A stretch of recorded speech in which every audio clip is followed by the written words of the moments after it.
Preacher 1138. Since David Miscavige has dismantled Scientology International Management, how does he get Scientology business done?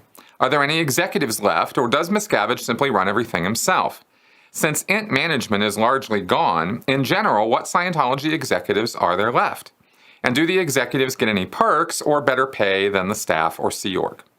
Okay, good question. So, let's talk about this a little bit. In my video where I kind of years ago broke down the entire Scientology management structure, you can see on the chart that I used for that there is a middle management section of Scientology that are layered between where David Miscavige is at RTC and where the city-level churches and Sea Org-level churches or organizations are located, okay? So in the command structure, there are lots of people between David Miscavige and the rest of Scientology, even if INT management were empty. And INT management is not totally empty. It's not like there's nobody there. But a lot of from what I've heard, and this is all just what I've heard, I haven't been involved personally in Scientology for a few years now, so I can only go on what I'm being told from those who are inside or things that I see and put together. But what I'm hearing and seeing is that a lot of the brunt of the international decision-making that now gets done is done at the level of what's called ILO, or the International Liaison Office, and that is the upper middle management. There are two parts to middle management. There is the ILO, that is located in the building in Hollywood, California, called the Hollywood Guarantee Building. It's a big 12-story building, and it's right on Hollywood Boulevard, and that is where the LRH Life exhibition is, this big museum to L. Ron Hubbard's life, and it is where the international management sectors are all located, and it's also where OSA International is located. So all that work is done out of that building. And the day-to-day running of the affairs of the Church of Scientology in general, I think, are mostly being run out of that building through a unit called CMO, or the Commodore's Messenger Org, and the branch of that organization called IXU, or the International Extension Unit.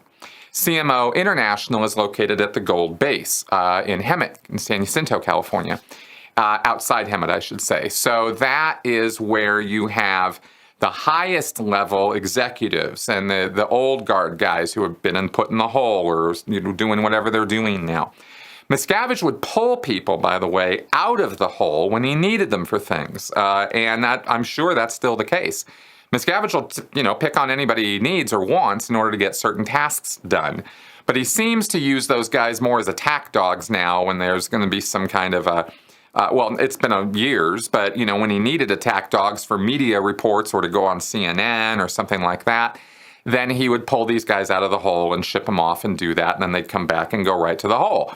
And that's where Mike Rinder was when he decided, I ain't going back to the hole, and that's when he took off when he was out in the UK. Other international executives have not had that epiphany yet, and so they still keep going back, or they're just stuck there. Okay, so how does Miscavige get things done? Well, he communicates with, or his aides or assistant communicates with ILO and the person who's in charge of that.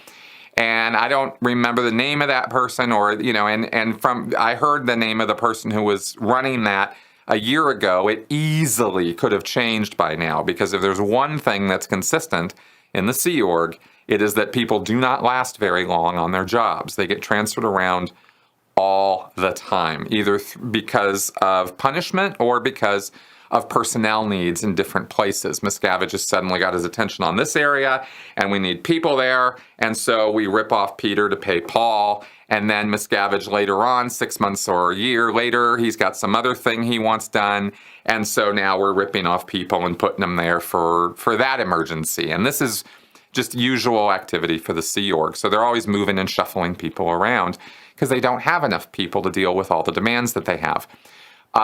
Okay, now, you ask, are there any executives left, or does Miscavige simply run everything himself? No, he does definitely not run everything himself. He's got a whole entourage, I guess you could say, or crew of people who service his needs, who are his direct assistants, or he's got his own personal chef, he's got his own people who deal with all of his clothes and his laundry and his personal quarters upkeep and stuff. So he doesn't have to deal with any of that. His attention can be focused on whatever it is that he wants his attention focused on. And then, like I said, all the int executives who have not, gotten old or passed on or whatever is going on with them, there's always new people to bring up. Okay, don't forget that. He can always draw fresh blood from the lower ranks who have no idea what it's actually like to work directly for David Miscavige. I mean, everybody in Scientology is in awe of him, loves him, reveres him, but then you move up to where you're really in his inner circle or you're near or around him, and suddenly you find out that it's not such a glossy, wonderful world anymore. And that's another reason why at that level people don't last that long.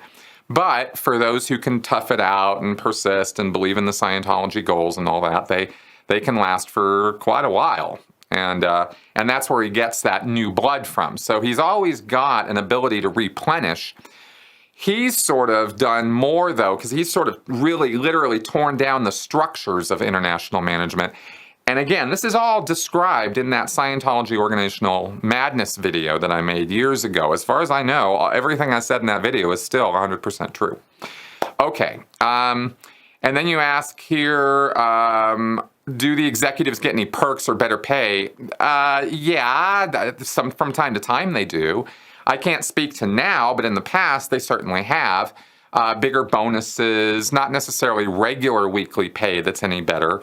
And if you've watched or listened to Mark Headley talk about what life is like at IntBase, then you'll know that, yeah, there's some bonuses that happen from time to time, but at the same time that maybe you're getting just amazing Christmas bonus or Sea Org Day bonus, you're also being run on a daily basis on these cards, this card system, and if you don't have the card to eat that day, then you don't get to eat.